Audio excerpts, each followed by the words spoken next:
من الأهوال مقتحمين۔ آج ہمارا 10واں سبق ہے۔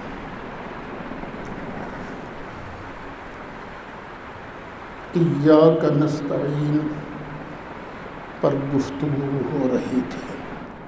ایاک نعبد کا معنی ہم نے یہ بیان کیا تھا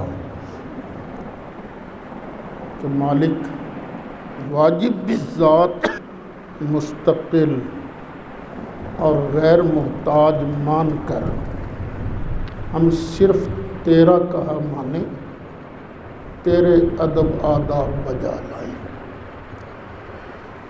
اور اگر کسی اور کا کہا مانیں، کسی اور کے ادب آداب بجا لائیں تو اسے واجب بالذات نہیں، ممکن بالذات، مستقل نہیں، غیر مستقل، غیر محتاج کہ تیری رحمتوں کا محتاج سمجھ کر اس کا کہا مانے، اس کے ادب آداب بجا لائیں۔ کسی پیٹرن پر ایاک نستعین، مالک مستقل سمجھ کر، واجب بالذات سمجھ کر اور غیر محتاج سمجھ کر ہم صرف تجھ سے مدد مانگیں۔ کسی اور سے اگر مدد مانگیں تو اسے ممکن بالذات، غیر مستقل اور تیری رحمت کا محتاج مان کر اس سے مدد مانگیں۔ پھر ہم نے اس پر کئی آیات مبارکہ تلاوت کی تھی جن سے پتہ چلتا ہے کہ اللہ اپنے بندوں کو قوتیں، طاقتیں، مرحمت فرماتا ہے جس سے وہ بندوں کی مدد کرتے ہیں، بندوں کے کام آتے ہیں۔ اس سلسلے میں جو 5ویں آیت ہم نے تلاوت کی تھی بطور دلیل، وہ تھی فَسَخَّرْنَا لَهُ الرِّيحَ تَجْرِي بِأَمْرِهِ رُخَاءً حَيْثُ أَصَابَ۔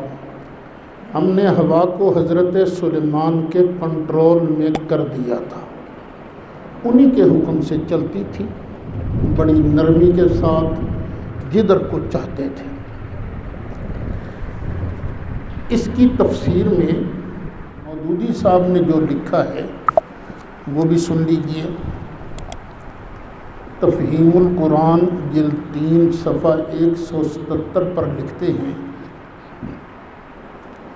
تاہم اگر ہوا پر حضرت سلیمان کو حکم چلانے کا بھی کوئی اقتدار دیا گیا ہو، جیسا کہ تجری بامرہ اس کے حکم سے چلتی تھی کہ ظاہر الفاظ سے مترشح ہوتا ہے، تو یہ اللہ کی قدرت سے بعید نہیں۔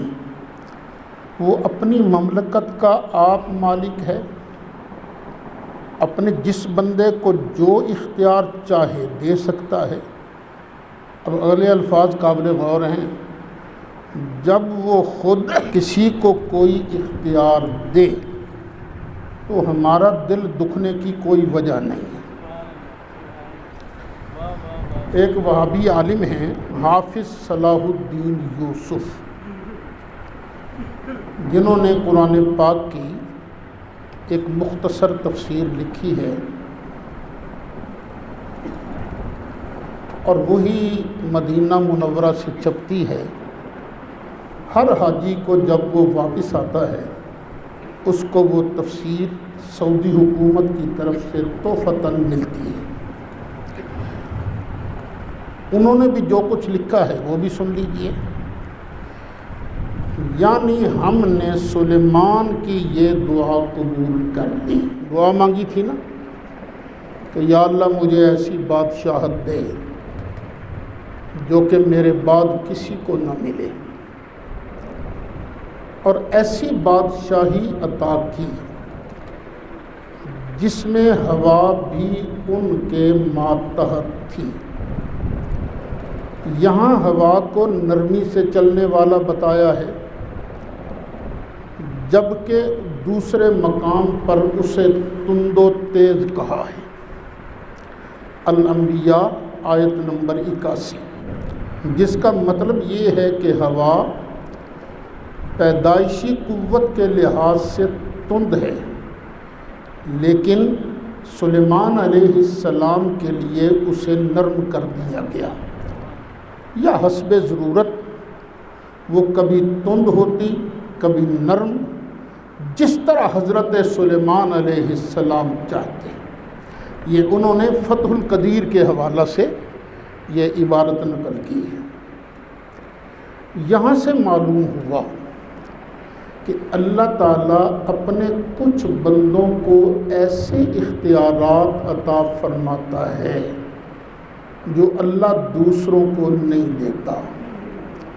اب دیکھیے، ہوا تو کنٹرول میں ہوتی نہیں، ٹھیک ہے، مصنوعی ہوا پنکھے سے لے سکتے ہو، لیکن یہ جو باہر ہوا چلتی ہے یہ تو کسی کے کنٹرول میں نہیں ہوتی، لیکن مالک الملک جو اللہ ہے اس نے یہ ہوا حضرت سلیمان علیہ السلام کے کنٹرول میں کر دی تھی۔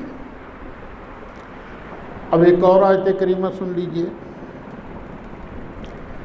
وہ حضرت سیدہ طیبہ طاہرہ حضرت مریم کا واقعہ مشہور ہے نا،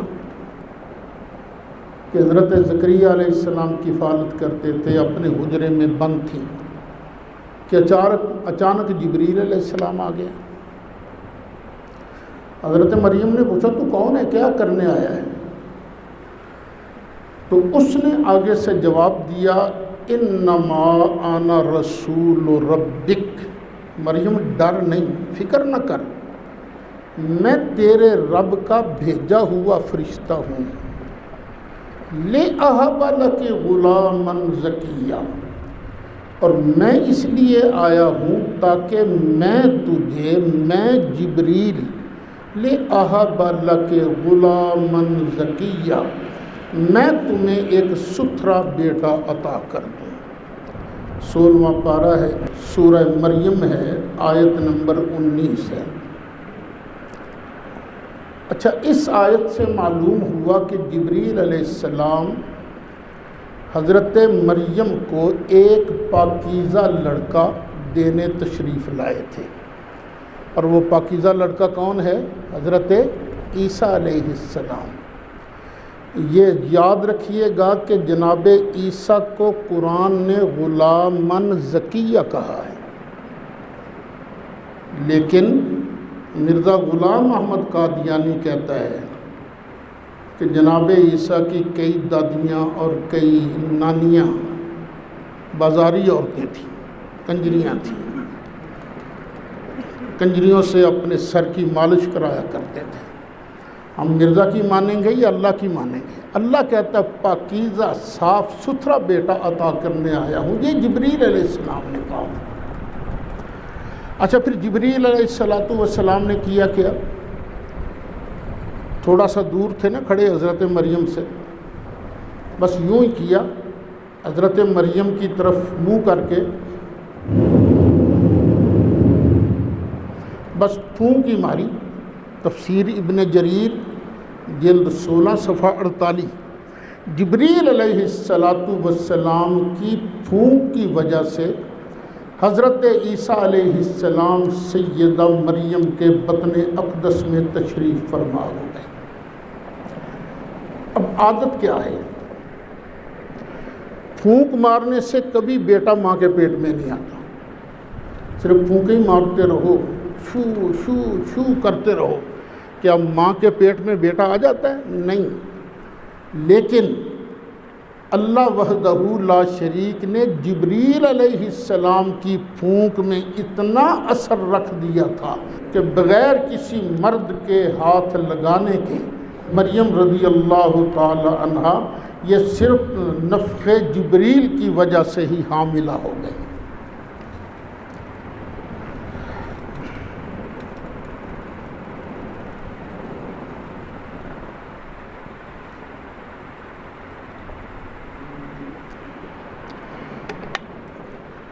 اب اس پر چند احادیث مبارکہ بھی سماعت کر لیجیے۔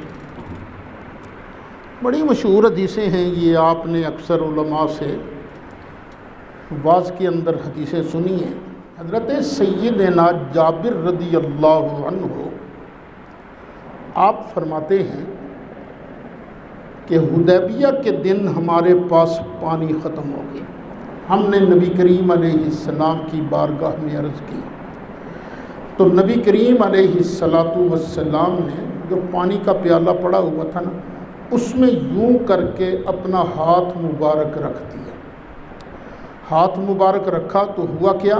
فَجَعَلَ الْمَاءُ يَفُورُ مِن بَيْنِ أَصَابِعِهِ كَأَمْثَالِ الْعُيُونِ۔ نبی کریم علیہ السلام کے دست مبارک کی انگلیوں کے درمیان سے پانی اس طرح پھوٹا جس طرح کے چشمے پھوٹ پڑتے ہیں، چشمے پھوٹ پڑتے ہیں۔ یہ بخاری شریف ہے، جلد 2 ہے، صفحہ 598 ہے، باب غزوۃ الحدیبیہ، حدیث نمبر ہے 4152، مشکات شریف کا صفحہ ہے 532۔ اچھا، اب میری اور آپ کی عادت کیا ہے؟ پانی کا ہم ٹب لیں، کوئی برتن لیں، اس میں اپنا ہاتھ رکھ دیں، تو کیا یہ ہاتھ رکھنے سے پانی کا چشمہ پھوٹتا ہے؟ نہیں، سبب عادی نہیں یہ ہاتھ کے رکھنے سے پانی کا چشمہ پھوٹے، لیکن اللہ تعالیٰ نے اپنے محبوب علیہ السلام کو اتنی شان عطا کی تھی، آپ نے دست مبارک رکھا تو سرکار کے دست مبارک سے پانی کے چشمے پھوٹ پڑے۔ سیدی اعلیٰ حضرت نے اس کو یوں بھی بیان کیا ہے کہ انگلیاں ہیں فیض پر، ٹوٹے ہیں پیاسے جھوم کر، ندیاں پنجاب رحمت کی ہیں جاری واہ واہ۔ اچھا، حدیبیہ میں صرف یہی واقعہ پیش نہیں آیا، ایک اور واقعہ بھی پیش آیا تھا۔ حدیثوں میں ترتیب کا ذکر نہیں، لیکن مجھے یوں لگتا ہے کہ سرکار کے ہاتھ مبارک سے نکلنے والا پانی کا واقعہ یہ پہلے کا ہے۔ ظاہر ہے وہ پانی نے کتنی دیر تک کام آنا تھا، ختم ہونا تھا نا، پھر ختم ہو گیا پانی۔ اتنی دیر میں صحابہ کو نظر آ گیا کہ وہاں ایک کنواں بھی ہے۔ انہوں نے کنویں پر آ کر پانی کو دیکھا تو پانی نہیں تھا۔ حضرت سیدنا براء بن عازب رضی اللہ عنہ فرماتے ہیں کہ حدیبیہ میں ایک کنواں تھا جس کا پانی ختم ہو گیا تھا۔ نبی کریم علیہ السلام کنویں کی منڈیر پر تشریف لائے، پانی کا برتن منگوایا، وضو فرمایا، وضو کر کے سرکار نے اپنے دہنے اقدس کا پانی کلی مبارک آپ نے کنویں میں ڈالا، فرمایا تھوڑی دیر ٹھہر جاؤ۔ بس تھوڑی دیر کے بعد کنویں سے پانی نکلنا شروع ہو گیا، پانی نکلا۔ اس کے بعد سارے لشکر نے پانی پیا، اونٹوں گھوڑوں کو پلائے، اور حضرت براء بن عازب فرماتے ہیں واپسی تک ہم اسی کنویں سے پانی پیتے اور پلاتے رہے۔ یہ بھی بخاری شریف جلد 2 صفحہ 598، مشکات شریف صفحہ 532، باب غزوۃ الحدیبیہ، حدیث نمبر 4151۔ اب عادت کیا ہے؟ لوگ کہتے ہیں نا اسباب عادیہ کے تحت تو مدد مانگنا جائز ہے، ما تحت الاسباب کا یہ مطلب ہے۔ اور بھی عادت ہماری ہے تسی لکھ کروڑیاں کر کے پاؤ نہ خوہ دے اندر کدی پانی نکلے نہیں، لیکن سرکار کے لعاب دہن شریف سے، سرکار کے منہ سے نکلے ہوئے پانی میں اتنی برکت تھی کہ اللہ تعالیٰ نے کنویں کے اندر سے پانی کے ڈھیروں کے ڈھیر پیدا فرما دیا۔ ایک اور حدیث شریف بھی سن لیجئے۔ حضرت سیدنا عمران بن حسین رضی اللہ عنہ فرماتے ہیں ایک مرتبہ سفر میں ایک عورت کے 2 مشکیزے تھے،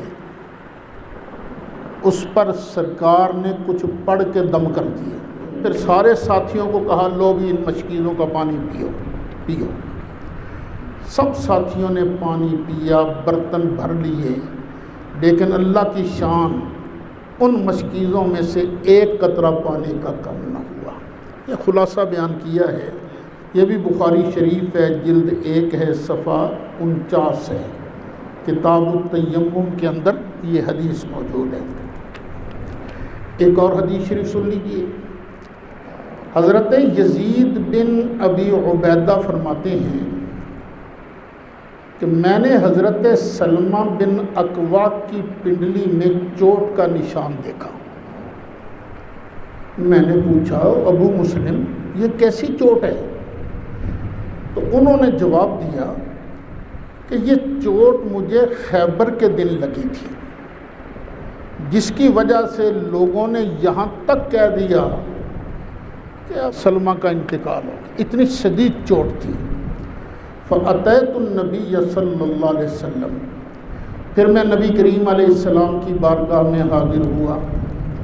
فَنَفَسَ فِيهِ 3 نَفَسَاتٍ، پھر سرکار نے 3 مرتبہ میری چوٹ والی نشان پر دم فرمایا، پھونک ماری۔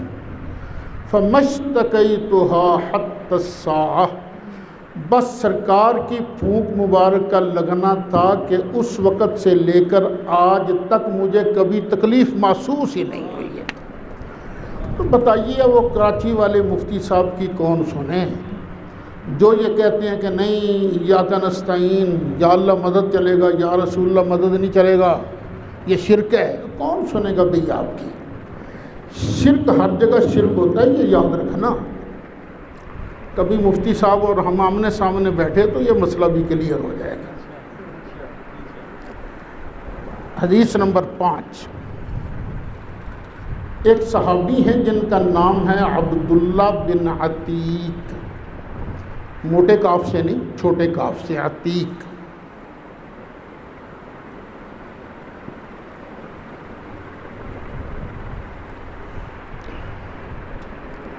وہ فرماتے ہیں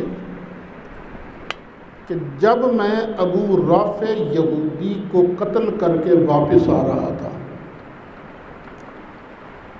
چاندنی رات میں میری پنڈلی ٹوٹ گئی۔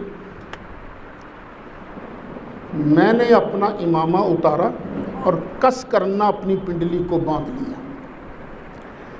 پھر نبی کریم علیہ السلام کی بارگاہ میں آیا۔ سرکار نے فرمایا ابسط رجلک، ذرا ٹانگ سیدھی کر، ٹانگ پھیلا۔ فبسطت رجلی، میں نے اپنی ٹانگ کو پھیلایا۔ فمسحھا، تو نبی کریم علیہ السلام نے اپنا رحمت و کرم والا ہاتھ مبارک یوں کر کے میری پنڈلی پر پھیرا، یوں کر کے۔ فَكَأَنَّمَا لَمْ أَشْتَكِهَا قَطُّ، فرماتے ہیں بس اس کے بعد ایسے معلوم ہوا جیسے مجھے کبھی کوئی تکلیف تھی ہی نہیں۔ اور قربان جاؤں، پنڈلی کی ہڈی ٹوٹ گئی ہے، کوئی آپریشن نہیں کیا، کوئی سریا نہیں ڈالا سرکار نے، بس ہاتھ مبارک ہی ڈالا تو اللہ تعالیٰ نے ان کی پنڈلی کو ٹھیک کر دیا۔ یہ بتاؤ یہ کیا چیز ہے؟ یہ کیا یہ سبب عادی ہے؟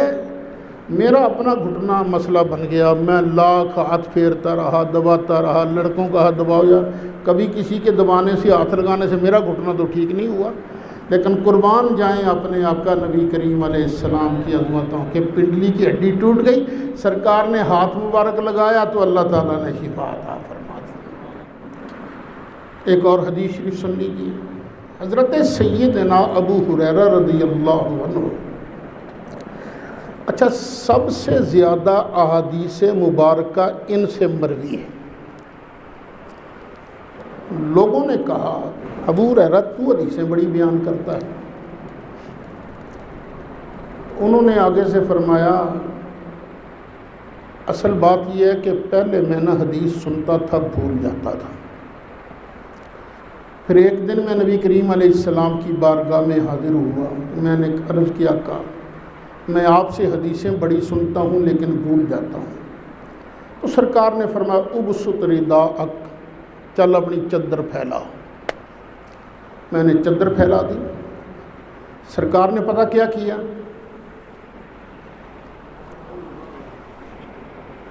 یوں ہاتھ لیا، ہاتھ مبارک کو یوں کر کے نا، یوں حضرت ابو ہریرہ کی چادر میں ڈال دیا۔ پھر فرمایا دما چل ابو ہریرہ اس چادر کو نہ لپیٹ کے اپنے سینے کے ساتھ لگا لے۔ فضممتہ، حضرت ابو ہریرہ فرماتے ہیں میں نے سینے کے ساتھ وہ چادر لگائی۔ فما نسیت شیئا بعد، اس کے بعد میں ایک چیز بھی نہیں بھولا، ایک چیز بھی نہیں بھولا، چونکہ بھولتی کوئی چیز نہیں تھی، یہ اور کام کاج کرتے کوئی نہیں رہتے تھے، ہمیشہ سرکار کی بارگاہ میں رہتے تھے، تو اس لیے ان کی احادیث کی مرویات زیادہ ہیں۔ اب مجھے بالضبط صفحہ وغیرہ یاد نہیں، مجھے شک پڑتا ہے کہ یہ بات مولانا ادریس کاندھلوی نے سیرت مصطفیٰ کے اندر لکھی ہے کہ سرکار نے یہ کیا کیا تھا۔ یہ وہ لکھتے ہیں کہ دراصل نبی کریم علیہ السلام کا ہاتھ مبارک جس طرح یہ مادی خزانوں تک پہنچتا تھا نا، اسی طرح سرکار کا ہاتھ مبارک غیبی خزانوں تک بھی پہنچتا تھا۔ تو سرکار نے غیبی خزانوں میں سے جو حافظے والا خزانہ ہے نا، اس کو یوں کر کے اپنی مٹھی میں لیا اور چادر کے ذریعے حضرت ابو ہریرہ کے سینے کے اندر منتقل کر دیا۔ اور یہ نہیں کہنا چاہیے کہ اللہ کے بندے وہ کچھ کر نہیں سکتے، یہ نہیں کہنا چاہیے۔ اللہ کے بندے اللہ کے فضل سے، اللہ کی عطا سے بہت کچھ کر جاتے ہیں۔ یہ دیوبندی حکیم الامت ہے نا مولانا اشرف علی صاحب تھانوی، انہوں نے ایک واقعہ لکھا ہے۔ ایک بندہ ایک پیر صاحب کا مرید ہو گیا اور کرتا کچھ نہیں تھا، ویلے شاہ، اور وہ دیکھتا کوئی بندہ آیا، ایک مہینہ رہا، فیض یاب ہو کے چلا گیا، خلافت بھی مل گئی، کوئی 2 مہینے کوئی 3 مہینے، لوگ آتے فیض یاب ہوتے، خلافت پاتے اور چلے جاتے۔ اس کے دل میں وسوسہ آیا، پیر صاحب دے پلے شے ہے ہی کوئی نہیں، انہاں سانوں کی دینا، چل چلیے تو۔ پیر صاحب اس کے دل کی اس بات سے واقف ہو گئے۔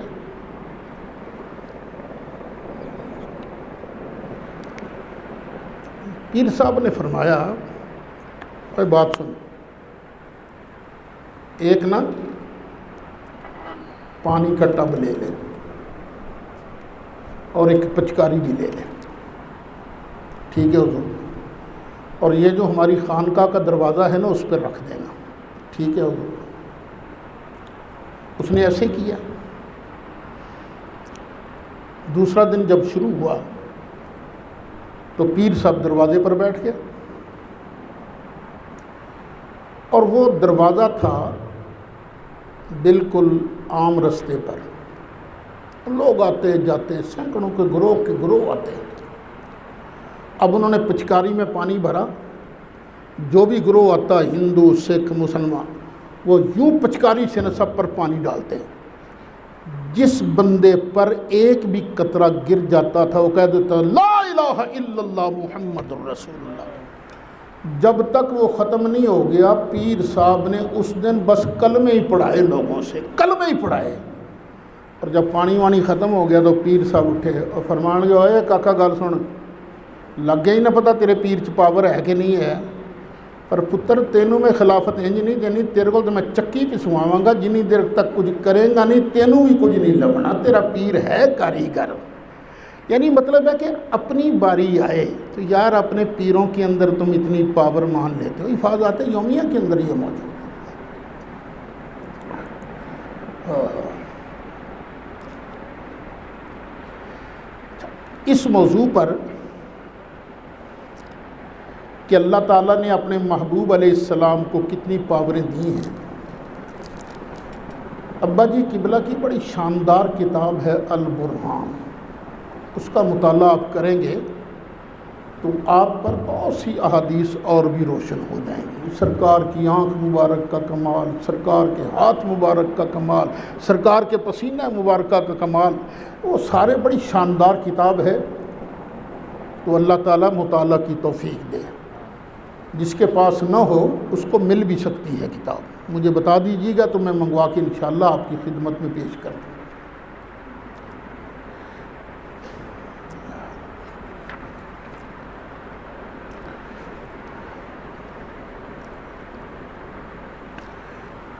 ایک اور حدیث سماعت کر لیجیے۔ ایک صحابی ہیں جن کا نام ہے ربیہ بن کعب الاسلمی رضی اللہ عنہ۔ وہ فرماتے ہیں میں رات کو سرکار کی نوکری کرتا تھا، باہر ہی بیٹھ جاتا مکان شریف کے باہر مسجد میں، سرکار جو ہی باہر نکلتے تو میں سرکار کے لیے وضو کے پانی، وضو کا لیے پانی، مسواک وغیرہ یہ سرکار کی خدمت میں پیش کرتا۔ ایک دن سرکار خوش ہو گئے، فرمایا سل، اور مانگ کیا مانگتا ہے؟ تو میں نے کہا اسألک مرافقتک فی الجنہ، آقا میں جنت میں بھی آپ کا ساتھ مانگتا ہوں، جنت میں بھی آپ کا ساتھ مانگتا ہوں۔ سرکار نے یہ نہیں کہا اوے جنت میرے واسع کتوں، میں تینوں کتوں دیاں جنت، جنت دا مالک تے اللہ ہی ہے نا۔ لیکن سرکار نے فرمایا آوا غیر ذالک، آج کچھ اور بھی مانگنا ہے تو مانگ لے، مانگو کیا مانگ اور مانگ۔ تو حضرت ربیہ کہتے ہیں میں نے کہا ہوا ذاک، آقا بس جنت میں آپ کی غلامی مل جائے میرے لیے بہت کافی ہے۔ سرکار نے فرمایا پھر اس طرح کرنا فَأَعِنِّي عَلَىٰ كَثْرَةِ السُّجُودِ، تو سجدے زیادہ کر کے اس کام میں میری ہیلپ کر۔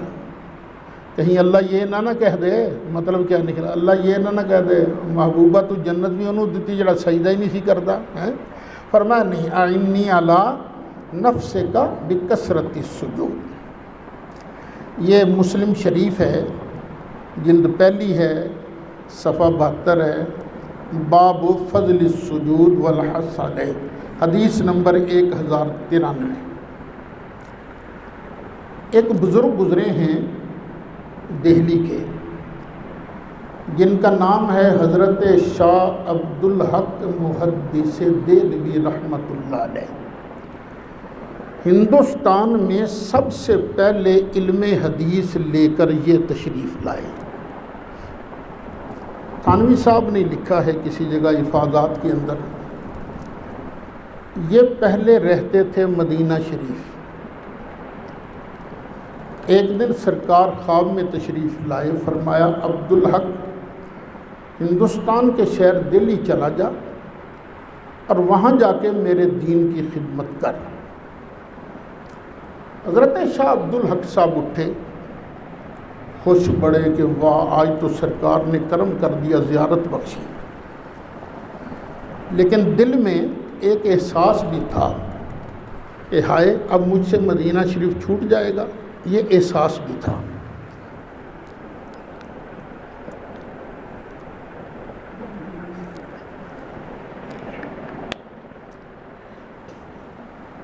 حضرت شاہ عبدالحق سرکار کے روضہ انور پر حاضر ہو گئے، سلام عرض کیا اور عرض کیا آقا میں تو غلام ہوں، میں تو نوکر ہوں، میری کیا مجال کہ میں آپ کے حکم کے آگے اوں آں کر سکوں۔ لیکن آقا غلاموں کو، نوکروں کو بھی ریکویسٹ کرنے کی ضرورت تو رہتی ہے نا، ان کو تو حق ہوتا ہے ریکویسٹ کر سکتے ہیں۔ آقا مجھے مہربانی فرمائیے یہیں رہنے دیجیے، کیونکہ جب یہاں کوئی تکلیف ہوتی ہے، دل پریشان ہوتا ہے، آپ کی بارگاہ میں حاضر ہو جاتے ہیں، سکون مل جاتا ہے۔ عرض کر کے واپس آ گئے۔ رات کو پھر سرکار خواب میں تشریف لائے اور سرکار نے فرمایا عبدالحق جیسے ہم کہتے ہیں ویسے کر، چلا جا، یہاں تو ہمارے روضے کی زیارت کرتا ہے، وہاں ہم تجھے خود زیارت کرایا کریں گے۔ اور ساتھ ہی فرمایا وہاں جو درویش ہیں نا ان سے رابطہ رکھنا۔ اب شاہ صاحب آ گئے دہلی میں، اب یہاں ان کو روز سرکار کی بارگاہ کی حاضری نصیب ہونے لگی۔ وہ حاضری کیسے ہوتی تھی؟ وہ حاضری ایسی ہوتی تھی کہ ایک وقت مقرر کر لیا حضرت شاہ صاحب نے، اور اب وہاں مراقب ہو گئے، پوری توجہ اب سرکار کی طرف۔ تو جب وہ ایسی حالت میں بندہ مراقب ہوتا ہے تو پھر اپنے آپ میں نہیں رہتا، غائب ہو جاتا ہے۔ اسے کہتے ہیں مقام غیبت، غیبت نہیں، مقام غیبت۔ تھانوی صاحب لکھتے ہیں کہ ان کو روز سرکار کی بارگاہ کی حاضری نصیب ہوتی تھی، یہ شاہ عبدالحق صاحب کو۔ وہ سرکار نے یہ بھی فرمایا تھا نا کہ وہ درویشوں سے رابطہ رکھنا۔ پتہ چلا کہ جنگل میں نا کوئی بڑا پہنچا درویش ہے، شاہ صاحب چلے گئے۔ وہاں جب پہنچے تو مریدوں کا جمگھٹا تو تھا۔ اس فقیر نے دیکھتے ہی شاہ صاحب کو کہا، آ گیا بھئی عبدالحق آ گیا، آج تے عبدالحق آ گیا ہے۔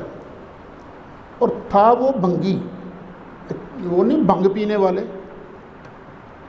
وہ کیا نشہ کرنے والے، بھنگ پینے والے۔ اس نے کہا لاؤ عبدالحق کے لیے بھی پیالہ۔ جب پیالہ آیا تو شاہ صاحب نے کہا میں تو نہیں پیتا۔ اس نے کہا کیوں نہیں پیتے تم؟ انہوں نے مجھے نبی کریم علیہ السلام نے منع کیا ہے۔ وہ کہنے گا پی لے وگرنہ اچھا نہیں ہوگا۔ اس نے کہا فقیر بابا، جو سرکار کے کہنے پر چلتے ہیں نا ان کے ساتھ پھر برا نہیں ہوتا۔ کہنے گا اچھا یہ بات ہے، اب سرکار کی بارگاہ کی حاضری دے کے دیکھ، میں تینوں وڑن نہیں دینا ہوتے۔ اللہ اکبر، کوئی وہاں کچا صوفی ہوتا تو مار کھا جاتا نا۔ اس کو کیسے پتہ چلا کہ مجھے سرکار کی بارگاہ کی حاضری نصیب ہوتی ہے؟ تو شاہ صاحب نے کہا دیکھ فقیرہ، میں نے حاضری دینی ہے تو فرما بردار بن کر، نافرمان بن کے میں نے نہیں حاضری دینی۔ سرکار نے ہر نشے والی چیز کو حرام قرار دیا۔ یہ تھانوی صاحب لکھ رہے ہیں سارا کچھ۔ اس نے کہا جا پھر۔ شاہ صاحب آ گئے۔ رات کو جب حضوری کے مقام پر پہنچے تو وہاں حالت غیبت میں بھی یہ فقیر بابا ڈانگ پکڑ کے نا دروازے پر کھڑا تھا۔ کہنے لگا عبدالحق پیویں گا تے اندر جائے گا۔ فرمایا میں بھی تینوں آکھیا سی کہ میں فرما بردار ہو کے حاضری دینی ہے، نافرمان ہو کے حاضری نہیں دینی۔ کہنے لگا جا پھر۔ شاہ صاحب آ گیا اور دوسرے دن پھر چلے گئے اسی کے پاس۔ اس نے دیکھتے کہا کیوں عبدالحق میں تینوں کیا نہیں سی پیت تاں جان دیاں گا۔ فرمایا میں تینوں کیا نہیں سی، میں نہیں سی تینوں کیا کہ میں فرما بردار بن کے حاضری دینی ہے؟ انہوں نے کہا پچھتائیں گا۔ میں جڑا سونے دے آکھے لگتے ہیں پچھتاندے نہیں۔ اچھا 3 دن تک ایسے ہی ہو۔ اب تیسرے دن اندر سرکار فرما رہے ہیں اوے میرا عبدالحق نہیں آیا۔ وہاں جو خدمت پر مامور تھے انہوں نے عرض کی آقا تو باہر وہ جو ہے نا بھنگی پیر وہ کھڑا ہے اور عبدالحق کو کہتا ہے پہلے بھنگ کا پیالہ پی پھر تجھے اندر جانے دوں گا، اور عبدالحق کہتا ہے نہیں مجھے میرے آقا نے منع کیا، میں تو نہیں پیوں گا۔ سرکار جلال میں آ گئے، فرمایا وہ کتا میرے عبدالحق کو روکتا ہے؟ اللہ اکبر۔ سرکار نے فرمایا، شاہ صاحب حاضر ہوئے، فرمایا عبدالحق تیرا امتحان تھا تو کامیاب ہو گیا۔ جب چوتھے دن نا شاہ صاحب پھر اسے پیر والی تو سارے مرید مسوسے جے کھلوتے ہیں، او تہاڈا پیر کتھے ہے؟ جی آج تو سرکار باہر ہی نہیں آئے۔ دیکھو اندر جا کے دیکھو، دیکھو تلاش کرو اس کو۔ تلاش کیا تو مکان سارا خالی تھا، کچھ ہے ہی نہیں تھا۔ پوچھا کوئی چیز تو اندر سے نہیں نکلی؟ جی ایک کتا نکلا تھا۔ فرمایا وہی تہاڈا پیر سی۔ ساری بات سنائی۔ تھانوی صاحب لکھتے ہیں پھر ان سب نے اس پیر کی بیعت توڑی اور شاہ صاحب کے ہاتھ پر بیعت ہوئے۔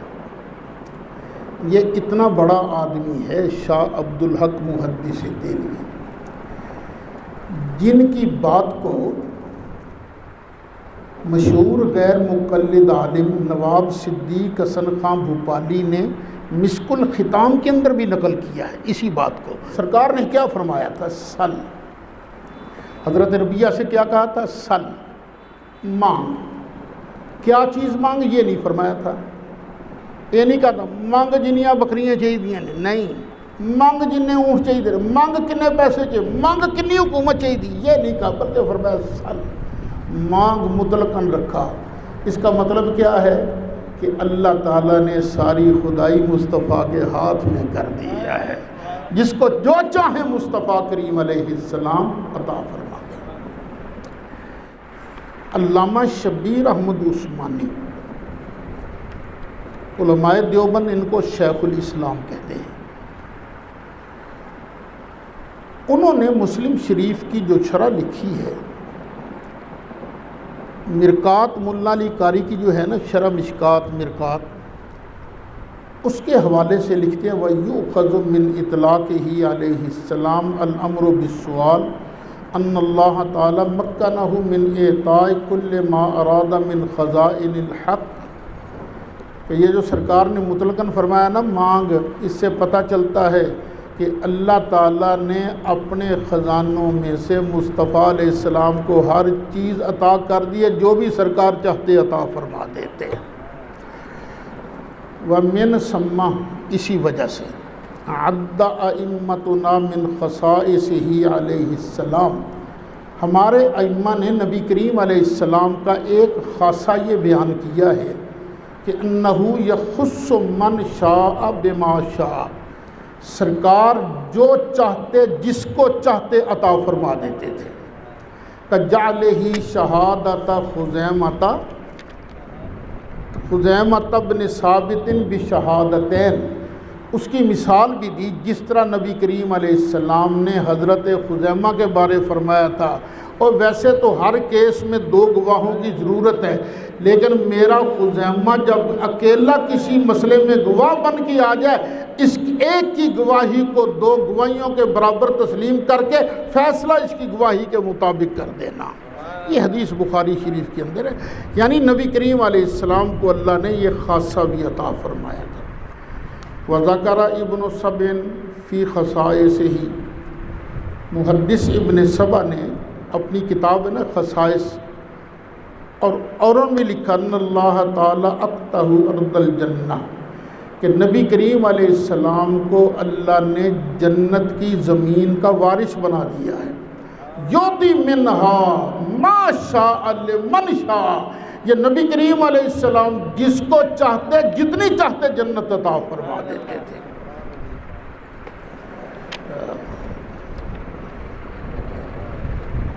تجھ سے اور جنت سے کیا مطلب اے نجدی دور ہو،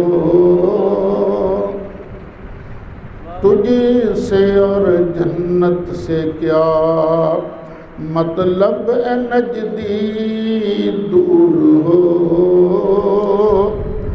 تجھ سے اور جنت سے کیا مطلب اے نجدی دور ہو، ہم رسول اللہ کے جنت رسول اللہ کی، ہم رسول اللہ کے جنت رسول اللہ کی۔ اچھا، جب ہم قرآن و سنت کے دلائل کے انبار لگا دیتے ہیں، وہ لوگ جو پہلے ایک تقسیم کرتے تھے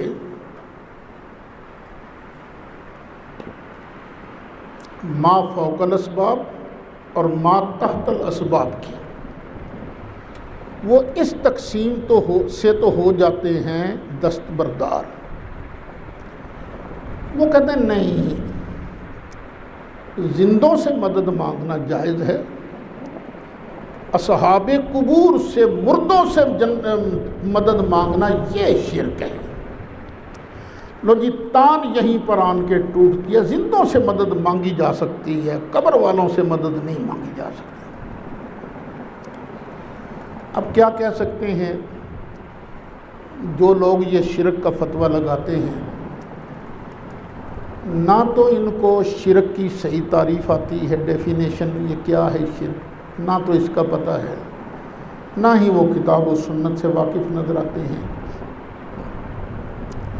یاد رکھیے شرک ہر جگہ شرک ہے، اس میں تفریق ہرگز نہیں ہو سکتی۔ مثلا اللہ کے علاوہ کسی کو بھی لائق عبادت ماننا شرک ہے۔ اب اس کے اندر تفریق نہیں ہو سکتی، یہ نہیں ہو سکتا کہ قریب والے کو لائق عبادت ماننا تو شرک نہ ہو اور دور والے کو لائق عبادت ماننا شرک ہو جائے، اور یہ بھی نہیں ہو سکتا کہ زندہ کو لائق عبادت مانا جائے، یہ تو جائز ہے، کسی مردے کو لائق عبادت مان لیا جائے تو یہ شرک ہے، یہ نہیں ہو سکتا۔ شرک میں تفریق نہیں ہوتی، جو شرک ہوتا ہے وہ ہر جگہ شرک ہوتا ہے۔ جو شرک ہے وہ زندہ کے ساتھ بھی شرک ہے، قبر والے کے ساتھ بھی شرک ہے، قریب والے کے ساتھ بھی شرک ہے، دور والے کے ساتھ بھی شرک ہے۔ میں نے اپنی اس تفسیر نور الامین میں تفصیل کے ساتھ لکھا ہے، حضرت شاہ عبد الحق محدث دہلوی نے مشکات شریف کی شرح اشیۃ اللمعات میں کئی صفحات پر مشتمل اس بحث کو نقل کیا ہے۔ اشارہ کر دیا میں نے، انہوں نے تفصیل کے ساتھ ونڈ کر کے اس مسئلے کو بیان کیا ہے۔ اس کے ساتھ ہی علامہ وحید الزمان نے اپنی کتاب ہدیۃ المہدی کے صفحہ 12 سے لے کر 49 تک، کتنے صفحے بن گئے یہ؟ 27 کہ 37 صفحوں پر مشتمل شرک پر تفصیلی بحث کی ہے۔ وہ ساری کی ساری قابل مطالعہ ہے، اگرچہ کسی نہ کسی جگہ پر وحید الزمان سے اختلاف بھی ہو سکتا ہے، لیکن جو مرکزی نقطہ ہے نا شرک کا، انہوں نے بڑے اچھے طریقے سے سمجھایا ہے۔ میں بات کو مختصر کرتے ہوئے آگے چلتا ہوں۔ یہ حضرات جو کہتے ہیں نا کہ مردوں سے مدد نہیں مانگی جا سکتی، زندوں سے مانگی جا سکتی ہے، تو بھئی دیکھ لیتے ہیں نا نبی کریم علیہ السلام اپنے روضہ انور کے اندر زندہ ہیں کہ نہیں زندہ ہیں۔ اگر زندہ ہیں تو مدد مانگی جا سکتی ہے، اگر زندہ نہیں تو مدد بھی نہیں مانگی جا سکتی۔ پھر یہ بھی دیکھ لیں، جب ہم کوئی مدد مانگتا ہے تو پتہ بھی چلتا ہے سرکار کو کہ نہیں؟ کیا وہ امت کے اعمال پر حاضر ناظر ہیں کہ نہیں؟ پتہ چلتا ہے کہ نہیں؟ اگر ثابت ہو جائے سرکار زندہ بھی ہیں اور فریادی جو ہے فریاد کرنے والا، اس کی فریاد کو سرکار سنتے بھی ہیں، آگاہ بھی ہیں، تو پھر سرکار کی بارگاہ سے مدد مانگنا بھی جائز ہے۔ مدد مانگنا شرک کیسے ہو جائے گا؟ میں نے جن بزرگوں کا نام لیا، حضرت شاہ عبد الحق محدث دہلوی، وہ فرماتے ہیں و بعد چندی اختلافات و کثرت مذاہب کے در علماء امت است، یک کسرات دریم مسئلہ خلاف نیست کہ آن حضرت صلی اللہ علیہ وسلم بحقیقت حیات بے شائبہ مجاز و توہم تعویل دائم و باقی است و بر اعمال امت حاضر و ناظر و مر طالبان حقیقت را و متوجہان آن حضرت را مفید و مربی است۔ اس کا ترجمہ یہ ہے، اگرچہ امت کے علماء میں مذاہب کی کثرت بھی ہے اور ان میں بے شمار اختلافات بھی، پھر بھی اس مسئلہ میں کسی ایک شخص کا بھی اختلاف نہیں ہے کہ رسول اکرم صلی اللہ علیہ وسلم حقیقت حیات کے ساتھ بغیر مجاز کے شائبہ کے اور تعویل کے وہم کے بغیر دائم اور باقی ہیں، اور امت کے اعمال پر حاضر و ناظر ہیں، طالبان حقیقت کو اور آن جناب کی طرف متوجہ حضرات کو فیض بھی عطا کرتے ہیں۔ جو سرکار کی طرف توجہ کرتا ہے نا، سرکار اسے فیض بھی عطا کرتے ہیں اور ان کی تربیت بھی فرماتے ہیں۔ حوالہ نوٹ کر لو، مکتوبات برحاشیہ اخبار الاخیار، ایک کتاب ہے اخبار الاخیار، نیکوں کی خبریں، اس پر حاشیہ جو ہے اس کا صفحہ ہے 155، یہ مطبوعہ مکتبہ نوریہ سکھر۔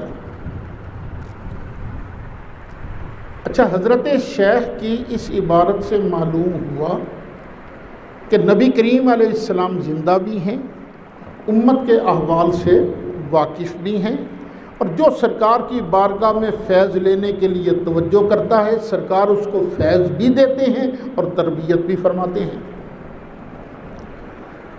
اچھا، لیکن یہ بات ہے، ان تمام چیزوں کا تعلق قلب سے ہے، دل سے، دل سے۔ یہ فیض اسی کو ملتا ہے، تجربہ کر کے دیکھ لو، پہلے سرکار سے محبت قائم کرو محبت قائم، محبت قائم کرنے کے بعد عقیدت و عشق کے جذبات سے ہے بھرپور ہو جاؤ، پھر تار جوڑو سرکار کے ساتھ، سرکار سے تار جڑ جائے نا، پھر پتہ چلے گا فیض کیا دریا بہہ رہے ہیں، کر کے تو دیکھو کبھی۔ بخاری شریف کی ایک شرح ہے، بخاری شریف کے ایک شارح ہیں امام قسطلانی، انہوں نے سیرت طیبہ پر بڑی شاندار کتاب لکھی ہے، المواہب الدنیا، پھر اس کی شرح کی ہے امام زرقانی مالکی نے، امام عبد الباقی زرقانی مالکی۔ وہ فرماتے ہیں لا فرق بین موتہ و حیاتہ فی مشاہدتہ لامتہ، اپنی امت کا مشاہدہ کرنے میں نبی کریم علیہ السلام کی موت و حیات میں کوئی فرق نہیں۔ موت آنے سے پہلے جس طرح اپنی امت کو دیکھتے تھے، اسی طرح موت آنے کے بعد بھی سرکار اپنی امت کا مشاہدہ کر رہے ہیں۔ وَمَعْرِفَتِهِ بِأَحْوَالِهِمْ وَعَزَائِمِهِمْ وَخَوَاطِرِهِمْ، اور اپنی امت کے حالات کو پہچانتے بھی ہیں، ان کے ارادوں کو بھی پہچانتے ہیں، اور جو دل کی اندر کی باتیں ہیں نا، سرکار ان کو بھی پہچانتے ہیں۔ وَذَلِكَ عِنْدَهُ جَلِيٌّ، یہ دونوں بزرگ فرماتے ہیں یہ امت کا مشاہدہ کرنا، خفا کا نہ ہونا، یہ سرکار کے لیے بالکل ظاہر ہے، اس میں کوئی خفا نہیں ہے۔ حوالہ اس کا نوٹ کر لیں، مواہب الدنیا جلد 4 صفحہ 580، اور زرقانی علی المواہب جلد 8 صفحہ 305۔ یہ بزرگوں کے حوالے میں نے اس لیے دیے ہیں، حالانکہ میری عادت نہیں بزرگوں کے زیادہ حوالے دینا، میں نے عادت یہی بنائی ہے کہ دلیل دینی ہے تو قرآن سے، دلیل دینی ہے تو صحیح حدیث سے، عادت یہی ہے۔ لیکن بزرگوں کے حوالے اس لیے میں نے پیش کیے ہیں، بھئی ہم پر تو آپ لوگ لگاتے ہو شرک کا فتویٰ، تو یہ جو بزرگ ہیں، جو بات انہوں نے کی ہے وہی ہم کرتے ہیں، تو ان پر شرک کا فتویٰ کیوں نہیں لگاتے؟ ان پر شرک کا فتویٰ کیوں نہیں لگاتے؟ یہ جو امام قسطلانی ہے نا، ان کا بڑا مقام ہے، علمی طور پر بڑا روب ہے ان کا۔ امام قسطلانی نے بھی بخاری شریف کی شرح لکھی ہے جس کا نام ہے ارشاد الساری۔ یہ جو بڑے بڑے علماء ہیں نا، جب شروع میں بخاری پڑھانے لگتے ہیں تو پہلے تو یہ فتح الباری دیکھ، حافظ ابن حجر اسقلانی کی، عمدۃ القاری دیکھ، امام بدر الدین عینی کی، ساری کتابیں دیکھتے ہیں، پھر آخر میں اس نتیجے پر پہنچتے ہیں یار ارشاد الساری سے ہی کام چل جائے گا، پھر بعد میں صرف ارشاد الساری سے ہی مطالعہ کر کے بخاری شریف پڑھا دیتے ہیں۔ یہ بات خود مفتی شفیع صاحب نے بھی لکھی ہے، یہ انہوں نے خود اپنا تجربہ انہوں نے لکھی ہے، یا ان کے کسی بیٹے نے ایک بات لکھی ہے کہ آخر میں صرف ارشاد الساری ہی زیر مطالعہ رہتی تھی۔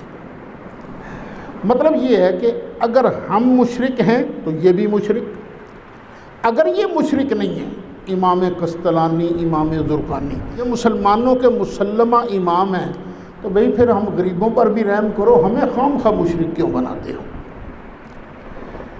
اچھا، امام جلال الدین سیوطی رحمۃ اللہ علیہ وہ بھی ارشاد فرماتے ہیں قال المتکلمون المحققون من اصحابنا، کہا ہے علم کلام کے ماہرین نے، جو ہمارے شوافے کے بڑے بزرگ ہیں، انہوں نے کیا کہا ہے کہ نبینا صلی اللہ علیہ وسلم حی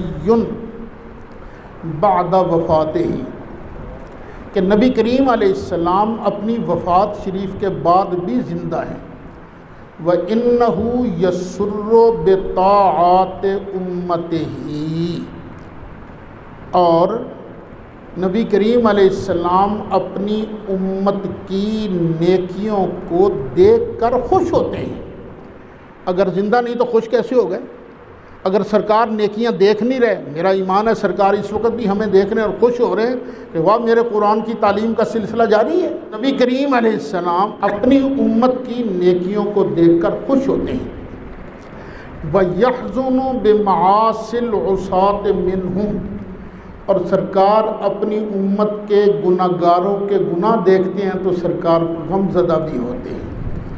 یہ انہوں نے لکھا ہے الحاوی للفتاوی جلد 2 صفحہ 149 کے اندر، کہ جو ان کے شیخ تھے استاد ابو منصور عبد القاہر بن طاہر البغدادی، جو کہ شیخ الشافعیہ بھی ہیں، یہ سارا کچھ ان کا بیان ہے کہ بھئی یا تو فتویٰ سب پر لگے گا یا پھر کسی پر نہیں لگے گا۔ اگر ہم مشرک ہیں تو امام سیوطی کو بھی مشرک کہنا پڑے گا، پھر امام قسطلانی کو بھی مشرک کہنا پڑے گا، امام زرقانی کو بھی مشرک کہنا پڑے گا۔ اگر وہ مشرک نہیں ہے تو پھر ہم غریب بھی مشرک نہیں ہیں۔ اچھا، وہابیہ قاضی شوکانی کو بڑی ترجیح دیتے ہیں۔ قاضی شوکانی وہابیوں کے امام ہیں، انہوں نے بھی اپنی کتاب میں لکھا وَقَدْ ذَهَبَ جَمَاعَةٌ من المحققین الی ان رسول اللہ صلی اللہ علیہ وسلم حی بعد وفاتہ، ہماری جماعت کے محققین اس طرف گئے ہیں کہ بے شک نبی کریم علیہ السلام اپنی وفات شریف کے بعد زندہ بھی ہیں، وَأَنَّهُ يَسُرُّ بِطَاعَاتِ أُمَّتِهِ، اور اپنی امت کی نیکیوں پر سرکار خوش بھی ہوتے ہیں۔ دیکھو میرے بیٹو، جہاں تک میری آواز جا رہی ہے سب ذرا غور سے سنو۔ میرا اور آپ کا عقیدہ ہے کہ نبی کریم علیہ السلام اعمال امت پر حاضر ناظر ہیں، سرکار ہمیں دیکھ رہے ہیں۔ ہم دعویٰ تو کرتے ہیں عشق رسول کا کہ واہ ہم سرکار پر اپنی جانیں قربان کر دیں گے، ناموس رسالت کے لیے ہر شے قربان کر دیں گے۔ اب سوچو، جو کچھ ہم کر رہے ہیں ہمارے عقیدے کے مطابق تو سرکار ہمیں دیکھ رہے ہیں، تو پھر ہمیں کیا چاہیے؟ گناہ کرنے چاہیے یا نیکیاں کرنی چاہیے؟ جس کو سرکار کے ساتھ پکا عشق ہوگا پھر وہ گناہ نہیں کرے گا۔ اللہ ہمیں نیکیوں کی ہی توفیق عطا فرمائے۔ اس کا حوالہ نوٹ کر لیجئے، نیل الاوطار جلد 3 صفحہ 282۔ پھر صرف قاضی شوکانی نہیں بلکہ ایک اور وہابی عالم ہیں جن کا نام ہے شمس الحق عظیم آبادی۔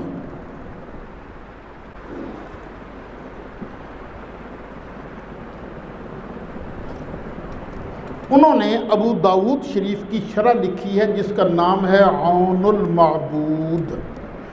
یہی بات انہوں نے اس کی جلد 1 صفحہ 405 پر لکھی ہے۔ خلاصہ یہ ہے کہ سرکار کو زندہ مانتے ہیں، اور جب طے ہو گیا کہ زندہ سے مدد مانگنی جائز ہے تو پھر سرکار سے بھی مدد مانگنی جائز ہے۔ مولا یا صلی